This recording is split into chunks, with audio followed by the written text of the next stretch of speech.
اسی طرح ہم کو چاہیے کہ ہم حالات کو سمجھنے کی کوشش کریں، غافل نہ رہیں۔ اپنی بستیوں میں ہم کھا رہے ہیں، پی رہے ہیں، پرسکون انداز میں زندگی گزار رہے ہیں، تو یہ نہ سمجھیں کہ ملک کے حالات یا ملک کے باہر کے حالات بھی ایسے ہی پرسکون ہیں۔ نہیں، ہم کو چاہیے کہ ہم حالات کی زبان سمجھنے والے مسلمان ہیں۔ اس وقت حالات کی زبان یہ ہے کہ ہم آپس میں جیسے بھائی بھائی بننے کی کوشش کریں، ایسے ہی ٹھنڈے دل و دماغ والے صبر و ضبط اپنی زندگی میں ملحوظ رکھنے والے بننے کی کوشش کریں، جذباتی نہ بنے۔ آج عالمی پیمانے پر مسلمان جذباتی ہو گئے، نعرہ لگانا ہمارا شیوا ہو گیا۔ جذباتیت نقصان دیتی ہے، خاص طور سے موجودہ حالات میں۔ بقرعید سے کچھ پہلے حالات کئی مرتبہ ایسے موڑ پر آئے کہ پتہ نہیں کب دنگا ہو جائے، کب فساد ہو جائے، کب آپس میں کچھ خون خرابہ ہو جائے۔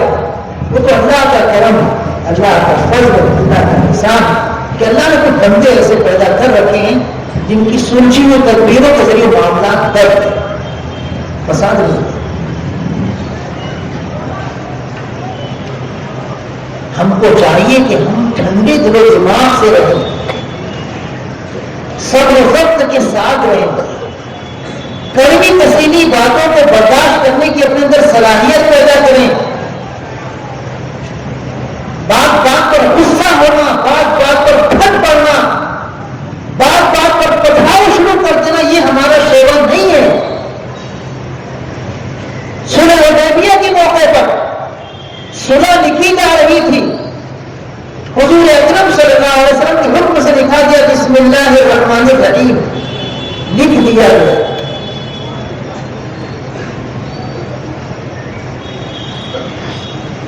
کافروں کے نمائندے نے کہا کہ رحمان لفظ ہم جانتے نہیں کیا،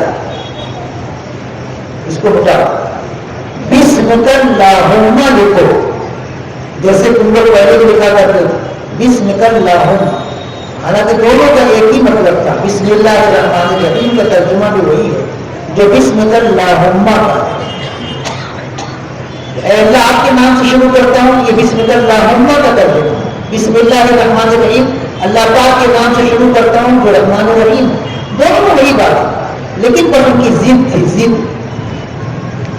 حمیت الجاہلیہ، جاہلیت کی ضد تھی، نہیں یہ نہیں چاہیے، یہ چاہیے۔ حضور اکرم صلی اللہ علیہ وسلم سمجھ رہے تھے یہ صرف ان کی جاہلیت کی ضد ہے، لیکن آپ نے کتنی سنجیدگی کے ساتھ، کتنے تحمل اور بردباری کے ساتھ، کتنے صبر و ضبط کے ساتھ لکھنے والے سے کہا کہ دیکھو بسمک اللہم کا بھی وہی مطلب ہے جو بسم اللہ الرحمن الرحیم، دونوں ایک ہی چیز ہے۔ ٹھیک ہے رحمان اس کو بتا دو، بسم اللہم کا لکھو، چلو کاتب نے لکھ دیا بسم اللہم۔ بات آگے بڑھی، صلح میں یہ لکھا گیا کہ یہ صلح محمد رسول اللہ صلی اللہ علیہ وسلم اور مکے کے سرداروں کے درمیان ہو رہی تھی، یہ بھی لکھ دیا گیا۔ تو کافروں کے نمائندے نے کہا یہ رسول اللہ کا لفظ مٹاؤ، یعنی قدم قدم پر ابھارنے اور جوش دلانے اور بھڑکانے کی بات کہی جا رہی ہے، لیکن حضور اکرم صلی اللہ علیہ وسلم سوجھ بوجھ کے ساتھ حالات کو سمجھ کے معاملے کو کنٹرول کرتے۔ اب رسول اللہ کے لفظ کو مٹانے کے بارے میں جب اس نمائندے کافر نے کہا کہ یہ رسول اللہ کا لفظ مٹاؤ، اگر ہم آپ کو اللہ کا رسول مانتے تو جھگڑا ہی نہیں تھا، پھر ہم آپ کو مکے سے روکتے کیوں؟ آپ احرام باندھ کر آئے عمرہ کرنے کے لیے، ہم آپ کو عمرہ کرنے دے دیتے، لیکن ہم آپ کو اللہ کا رسول مانتے ہی نہیں ہیں۔ لکھنے والے حضرت علی رضی اللہ تعالیٰ عنہ، حضور اکرم صلی اللہ علیہ وسلم نے کہا دیکھو یہ ضد کر رہے ہیں، کہہ رہے ہیں محمد ابن عبداللہ لکھو، رسول اللہ کے لفظ مٹا دو، تو تم رسول اللہ مٹا دو، محمد ابن عبداللہ لکھ دو، میں محمد ابن عبداللہ بھی ہوں، میں رسول اللہ بھی ہوں۔ کتنا سمجھا کا انداز ہے، آپ نے سمجھایا حضرت علی رضی اللہ تعالیٰ کو کہ میں محمد ابن عبداللہ بھی ہوں اور میں رسول اللہ ہوں۔ اگر یہ رسول اللہ نہیں مان رہے تو کوئی بات نہیں، محمد ابن عبداللہ میری ایک حیثیت ہے، وہ بھی صحیح ہے، لکھ دو محمد ابن عبداللہ، رسول اللہ مٹا دو۔ لیکن حضرت علی رضی اللہ عنہ ایک دم عجیب کیفیت میں انکار کر دیا، نہیں میری یہ طاقت نہیں ہے، میری جرأت نہیں ہے، میری یہ ہمت نہیں ہے کہ اللہ سے رسول اللہ میں مٹاؤں، میں تو نہیں مٹاؤں۔ ان کے جوش اور ولولے کو دیکھ کر حضور اکرم صلی اللہ علیہ وسلم سمجھ گئے کہ یہ کس کیفیت میں ہے، سمجھتے تھے نفسیات کی ماہر،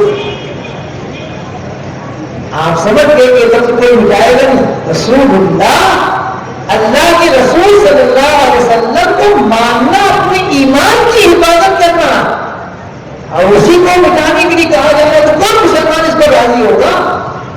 آپ سمجھ گئے کہ کوئی راضی نہیں ہوگا، تو آپ نے کہا بتاؤ رسول اللہ کہاں لکھا ہوگا؟ آپ امی تھے، امی کا مطلب آپ لکھے پڑھے نہیں تھے، لیکن پھر بھی آپ کا معجزہ تھا کہ آپ امی تھے، لکھنا اور پڑھنا جانتے نہیں تھے، لیکن پھر بھی اللہ پاک نے آپ کو اولین و آخرین کا علم عطا کیا، یہ آپ کا معجزہ۔ آپ نے پڑھنا بتاؤ رسول اللہ کہاں لکھا ہوا، بتائے کہ آپ نے اپنے دست مبارک سے اس کو مٹایا اور لکھنے والے سے کہا کہ لکھو محمد ابن عبداللہ، محمد ابن عبداللہ۔ آپ نے لکھوایا، روایت میں آتا آپ نے لکھا، لیکن آپ کے امی ہونے کے خلاف یہ بات ہے تو علماء اس کی تکبیر یہ بیان فرماتے ہیں کہ کبھی حکم دینے والے کو بھی کام کرنے والا کہا جاتا ہے، تو آپ کے حکم سے وہ لکھا گیا محمد ابن عبداللہ، تو گویا آپ نے لکھا۔ اب اس کے بعد صحابہ کرام ایک دم جوش کہ یہ کیا ہو رہا، وہ جو چاہے منوا دے رہے، بسم اللہ الرحمن الرحیم میں رحمان کا لفظ مٹوا دیا، رسول محمد رسول اللہ میں رسول اللہ کا لفظ مٹوا دیا، یہ کیا کرنا چاہتے ہیں؟ اس طرح اگر ان کی ہر بات مان لیں گے تو پھر ہماری حیثیت ہی کیا رہ جائے گی؟ تم جوش میں بھر گئے۔ اور ان شرطوں میں یہ بھی لکھا ہوا تھا کہ مکے سے اگر کوئی شخص ایمان لا کر مدینہ جائے گا تو اس کو تم کو واپس کرنا پڑے گا، تم مدینے میں اس کو رکھ نہیں سکتے، اور مدینے سے اگر کوئی شخص کافر بن کر مرتد بن کر مکہ آئے گا تو ہم اس کو واپس نہیں کریں گے۔ حضور اکرم صلی اللہ علیہ وسلم نے اس کو بھی قبول کر لیا۔ صحابہ کرام رضی اللہ عنہ میں تو عجیب کیفیت کا شکار ہو گئے کہ کیوں آخر اتنا دب کر فکر ہو رہی ہے، یہ بھی مان لیے، یہ بھی مان لیے، پھر یہ بھی مان رہے ہیں کہ یہاں سے کوئی مسلمان بن کر جائے گا اس کو واپس کرنا پڑے گا، اور وہاں سے اگر کوئی مرتد ہو کر آ رہا ہے تو اس کو واپس یہ خود نہیں کریں گے۔ تو حضور اکرم صلی اللہ علیہ وسلم کے صحابہ کرام رضی اللہ عنہ کو سمجھایا کہ دیکھو جو مسلمان مکے سے مدینہ آئیں گے ہم ان کو واپس کر دیں گے تو اللہ ان کے لیے مصیبتوں سے نکلنے کا کوئی نہ کوئی راستہ پیدا کر دے، اور حقیقتاً ایسا ہی ہوا۔ حضرت ابو جندل، حضرت ابو بصیر رضی اللہ تعالی عنہما یہ گئے مدینہ منورہ، یا مدینہ منورہ جانے کے لیے صحابہ کرام رضی اللہ عنہ کے پاس آئے تو ان کو واپس کر دیا۔ بعد میں آپ تاریخ اٹھا کر دیکھو اللہ نے کیسے ان کے لیے راستہ ہموار کیا، اتنا شاندار راستہ ہموار کیا کہ مکے کے کافروں نے خود اس شرط کو منسوخ کیا، اور حضور اکرم صلی اللہ علیہ وسلم سے کہا کہ وہ شرط جن تو کینسل، ان کو اپنے پاس بلا دیا۔ تو آپ نے کیا کرنا ہے؟ تسلی دیتے ہوئے کہ جو مسلمان بھائی ایمان قبول کر کے مدینہ آئے گا ہم اس کو واپس کر دیں گے، تو اس کو تم مجبور لاچار مت سمجھو، اللہ ضرور اس کے لیے ایسا راستہ پیدا کر دے گا مصیبتوں سے نکلنے کا۔ اور ہمارے یہاں سے اگر کوئی مرتد ہو کر کافر بن کر جائے تو ایسے معتقد کافر کی ہم کو ضرورت ہی نہیں. ٹھیک ہے اچھا ہوا چلا گیا, حالانکہ کوئی مرتد ہو کے گیا ہی نہیں تھا, لیکن آپ نے سمجھایا لوگوں کو. چلو ٹھیک ہے کسی حد تک نارمل ہوئے صحابہ کرام رضی اللہ عنہ, لیکن اتنی ہی دیر میں ابو جندل رضی اللہ تعالی زنجیروں میں جکڑے ہوئے, لڑکھاتے ہوئے, گرتے پڑتے آئے اور صحابہ کرام رضی اللہ عنہ کے سامنے کہنے لگے مجھے بچاؤ ان درندوں سے, ان دشمنان اسلام سے, مجھے بہت تکلیف دیتے ہیں, دیکھو مجھے زنجیروں میں جکڑ دیے, میں بھاگ کر آیا ہوں, مجھے اپنے ساتھ مدینہ لے چلو. ایک عجیب جذباتی منظر تھا, تن بدن میں آگ لگ گئی صحابہ کرام رضی اللہ عنہ. اب وہ کافروں کا نمائندہ تھا ابو جندل رضی اللہ عنہ کا سگا باپ, اس نے کہا کہ اس کو تم اپنے ساتھ نہیں لے جا سکتے ہیں, اگر لے گئے تو صلح کینسل, جو صلح ہو رہی ہے ہمارے درمیان یہ نہیں ہوگی. حضور اکرم صلی اللہ علیہ وسلم نے ارشاد فرمایا کہ ابھی یہ بات ہمارے اور آپ کے درمیان طے ہوئی ہے, ابھی لکھنا باقی ہے, تو میری خاطر تو ایک آدمی کو چھوڑ دو. اس نے کہا بالکل نہیں چھوڑیں گے, اس کو واپس لے جاؤں گا میں, تو مدینہ نہیں لے سکتے اس کو. آپ حضرت عمر رضی اللہ عنہ تھم پھٹ گئے, اتنے غصے میں آگے سے باہر ہو اور وہ بحث کرنے لگے. تو حضور اکرم صلی اللہ علیہ وسلم نے فرمایا عمر اللہ کا حکم یہی ہے کہ ہر حال میں صلح کر لی جائے.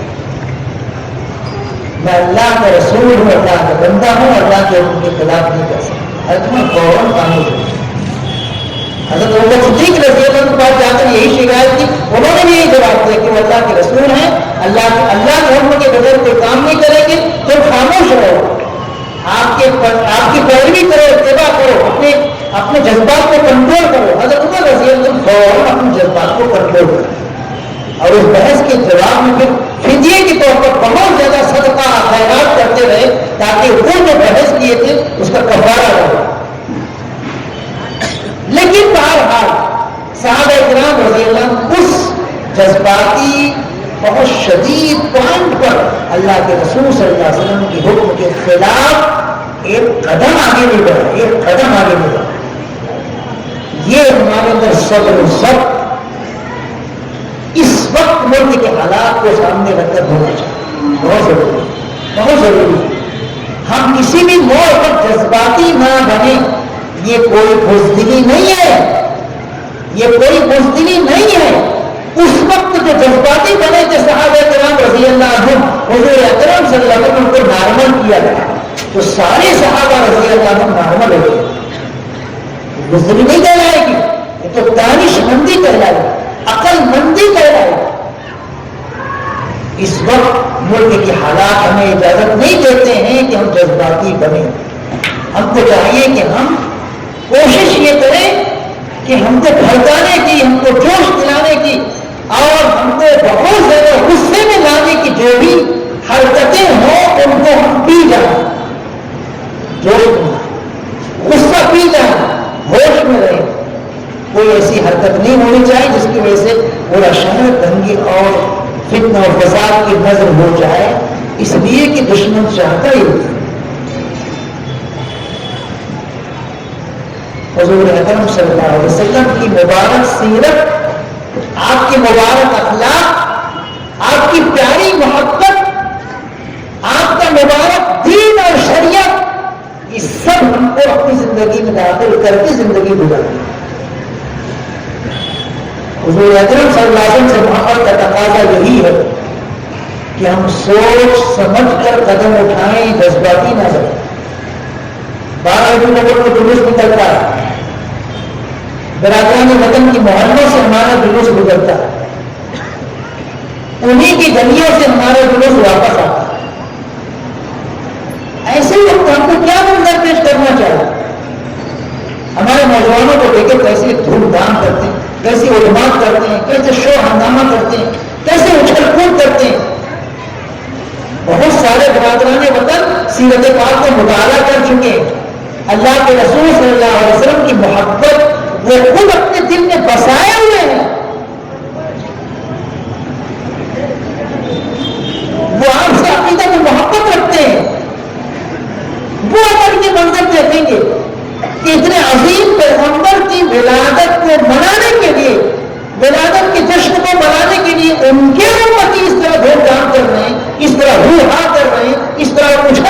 کر رہے ہیں تو وہ کیا تعصب ہے؟ وہ غلط تعصب لیں گے، اچھا تعصب نہیں لیں گے. وہ سمجھیں گے یہ قوم بگڑی ہوئی قوم ہے، یہ اپنے پیغمبر کی وفادار نہیں ہو پا رہی ہے، تو ملک کی کیا وفادار ہو، قوم کی کیا وفادار ہو. یہ اپنے پیغمبر کی وفادار نہیں ہو پا رہی ہے. پیغمبر کی جشن میلاد النبی اور عید میلاد النبی کے نام سے یہ جلوس نکال رہے ہیں اور اسے بےڈھونگا.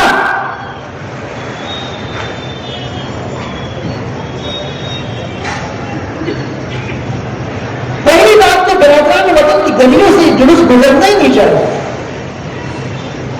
ہماری اپنی گلیاں کم ہے کیا؟ اگر آپ کو جلوس ہی نکالنا ہے تو اپنی گلی میں نکال لیجیے نا. کیوں آپ پنگے لے رہے ہیں؟ کبھی خدا نہ خواستہ اگر کوئی بات پیدا ہو گئی تو ہمارے بچے رہتے ہیں جلوس میں، بچے چھوٹے چھوٹے بچے رہتے ہیں، ان کا کیا ہو؟ ان کا کیا ہو؟ اگر کوئی ہنگامہ ہو گیا اس علاقے میں تو ہمارے بچے کیا بنیں گے، ان کا کیا انجام ہوگا؟ اور ہمارے نوجوان جو صرف جھنڈا لینے کے گھوم رہے ہیں، اچھل رہے ہیں، ان کا کیا حال ہوگا؟ کوئی سیفٹی ہے؟ کوئی دانش مندی عقل مندی ہے کہ نہیں ہے؟ پہلی بات تو حضور اکرم صلی اللہ علیہ وسلم نے اپنے ولادت کے دن کیا کیا ہے وہ تو ہم جانتے ہی نہیں ہیں. اس دن کے تعلق سے کیا آپ نے عمل ظاہر کیا وہ تو ہم جانتے ہی نہیں. یہ تو مولانا محمد علی جوہر رحمۃ اللہ علیہ نے ایجاد کیا تھا خلافت تحریک کو زندہ کرنے کے لیے، اس سے پہلے تھا بھی نہیں. مولانا محمد علی جوہر رحمۃ اللہ علیہ نے خلافت تحریک کو ہوا دینے کے لیے، اس کو بڑھانے کے لیے یہ جلوس 12 اکتوبر کو نکالا، اس سے پہلے تھا بھی نہیں. ہمارے جو بزرگان دین رحمۃ اللہ علیہ، اولیاء کرام رحمۃ اللہ علیہ جو ہندوستان میں آرام فرما رہے، ان کے زمانے میں بھی نہیں تھا، اور اس سے پہلے کے زمانوں کو تو چھوڑ دیجیے. اسی کو ہم سارا دین سمجھ لیے، اسی کو ہم سارا ایمان سمجھ لیے، اسی کو ہم سارا محبت رسول سمجھ لیے. ہمارا مذہب علم کتنا کمزور ہے، دین کو سمجھنے کی کتنی کمزور ہماری صلاحیت ہے، دین کی سوچ پر بالکل نہیں ہے. اللہ کے رسول صلی اللہ علیہ وسلم سے محبت کیجیے، ٹوٹ کر محبت کیجیے، دل کی گہرائی سے محبت کیجیے، لیکن اطاعت رسول کا جوہر بھی آپ کی زندگی میں ہونا چاہیے. صحابہ کرام رضی اللہ عنہ اسی صلح حدیبیہ کے موقع پر جذباتی محبت بھی پیش کیے اور ایمانی اور اطاعتی محبت بھی پیش کی. کافروں کی طرف سے 1 نمائندہ آیا، 2 نمائندہ آیا، 3 نمائندہ آیا، 4 نمائندہ آیا صلح حدیبیہ کے موقع پر صلح کی بات چیت کرنے کے لیے. ان میں ایک نمائندہ تھا عروہ ابن مسعود. اس نے آ کر مسلمانوں کو بھڑکانا چاہا.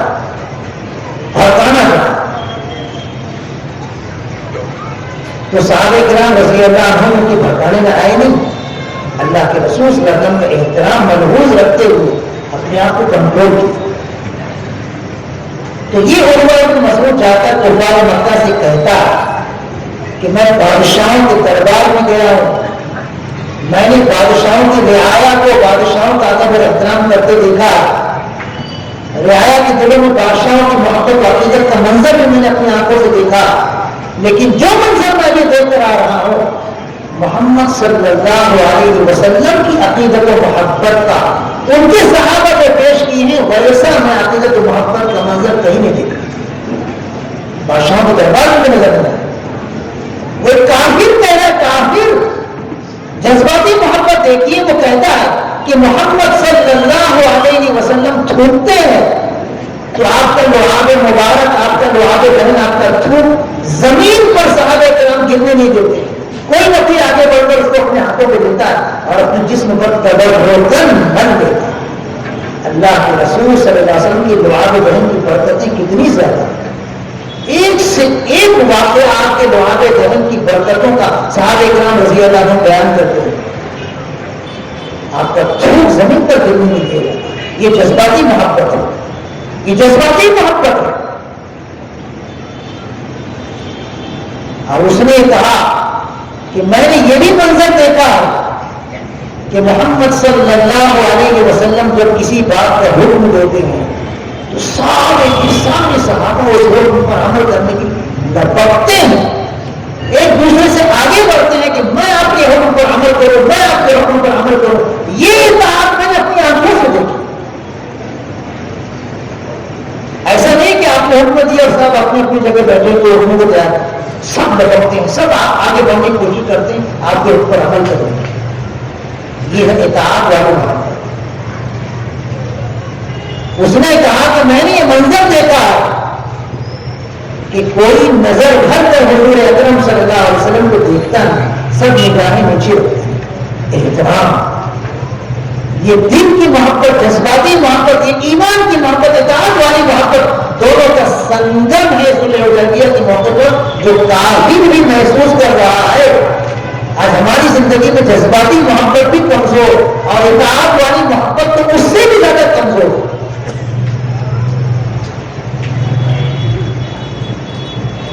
کتنے ہمارے نوجوان ایسے ہیں جو جلوس کی زینت بنتے ہیں، مسجد کی زینت نہیں بنتے، مسجد میں آ کر نماز نہیں پڑھتے. کتنے ایسے ہمارے مسلمان بھائی ہیں جو اس 12 ربیع الاول کے موقع پر یا جلوس کے موقع پر ہرا جھنڈا لے کر محبت رسول کا اعلان کرتے ہوئے نظر آئیں گے، لیکن جو حضور اکرم صلی اللہ علیہ وسلم کی آنکھوں کی مبارک ٹھنڈک ہے، نماز، اس کا کوئی خیال نہیں، کوئی احترام نہیں. آپ رحمت مجسم تھے، اللہ نے آپ کو رحمت للعالمین کا خطاب دیا، صرف رحمت للمسلمین نہیں، رحمت للعالمین کا خطاب دیا. لیکن آپ ارشاد فرماتے، بخاری شریف کی حدیث ہے، آپ فرماتے میری طبیعت چاہتی ہے کہ نماز کے وقت جو مسلمان گھروں میں رہتے ہیں، نماز نہیں پڑھتے ہیں، ان کے گھروں کو آگ لگا. یہ رحمت مجسم کا ارشاد، یہ آپ کا غصہ. ہم آپ سے محبت کیا حاصل کریں گے، ہم آپ کی محبت کیا پائیں گے؟ آپ کے غصے کو دعوت دے رہے ہیں، آپ کی جلال کو دعوت دے رہے ہیں. آپ فرما رہے ہیں کہ میری طبیعت چاہتی ہے کہ جو مسلمان نماز کے وقت گھروں میں رہتے ہیں، نماز پڑھنے کے لیے مسجد میں نہیں آتے ہیں، میں ان کے گھروں کو آگ لگا. دشمن ہمارے گھروں کو ڈنڈوزر سے اڑا رہا، ہم کو تکلیف ہو رہی ہے، لیکن ہم حضور اکرم صلی اللہ علیہ وسلم کی آنکھوں کی ٹھنڈک کی کوئی لاج نہیں رکھ رہے ہیں، اس کا کوئی احساس نہیں. آپ فرما رہے ہیں کہ مسلمانوں گھروں کو آگ لگا دینی چاہیے. توڑنا نہیں ہے، آگ لگا دینا، بھسم کر دینا. آج ہمارا حال کیا ہو؟ ہم حضور اکرم صلی اللہ علیہ وسلم کو سمجھتے نہیں، پہچانتے نہیں، بس ایک روز کو چل پڑی ہے، اس رسم کے تحت ہم چل رہے ہیں. عاشقین رسول، محبین رسول، مسلمانوں بھائیوں، اچھی طرح کان کھول کر سن لو، اللہ کے رسول صلی اللہ علیہ وسلم کی محبت بہت قیمتی سرمایہ ہے، بہت قیمتی سرمایہ. لیکن اس سرمایہ کے لیے ہمیں اطاعت بھی ضروری ہے. اللہ کے رسول صلی اللہ علیہ وسلم کا حکم ماننا بھی ضروری ہے. ہم کو چاہیے کہ ہم آپ کی پوری زندگی کو اپنی زندگی میں داخل کرنے کی کوشش کریں، نمازوں کا اہتمام کریں، اخلاق اپنے اچھے بنائیں، حالات کو سمجھ کر ہم اپنے طور طریقے نرم کریں، اور اللہ نے جو وعدہ فرمائیں دعائیں قبول کرنے کا اس پر یقین رکھیں. تہجد کے وقت دعا قبول ہوتی ہے، فرض نمازوں کے بعد دعا قبول ہوتی ہے، روزہ افطار کرنے کے وقت دعا قبول ہوتی ہے، جمعہ کے دن ایک لمحہ ہے دعا کی قبولیت تو اس وقت دعا قبول ہوتی ہے. خوب دعائیں قبول ہونے کے اوقات حضور اکرم صلی اللہ علیہ وسلم نے ہم کو بتائیں. ان اوقات کو غنیمت سمجھ کر اللہ سے اپنی مدعا کو پیش کر کے اپنے مطالبوں کو منوانے کی کوشش کریں. ہم کو کیا چاہیے، بولو کیا چاہیے؟ حضور اکرم صلی اللہ علیہ وسلم روزانہ ڈیلی، صرف ایک رات نہیں، سال بھر روزانہ تہائی رات کو اللہ پاک آسمان دنیا پر نازل ہوتا ہے. جب تہائی رات آتی ہے کہ اللہ پاک آسمان دنیا پر نازل ہوتا ہے، اعلان کرتا ہے کوئی روزی کی خوشحالی طلب کرنے والا میں اس کی روزی میں خوشحالی کروں، ہے کوئی بیمار شفا پانے والا میں اس کو شفا اور صحت دے دوں، ہے کوئی مصیبتوں مبتلا مصیبتوں سے نجات پانے والا اس کو مصیبتوں سے نجات دے دوں. ہم کو کیا چاہیے؟ ہم کو منسٹری چاہیے، ہم کو حکومت کا کوئی عہدہ چاہیے.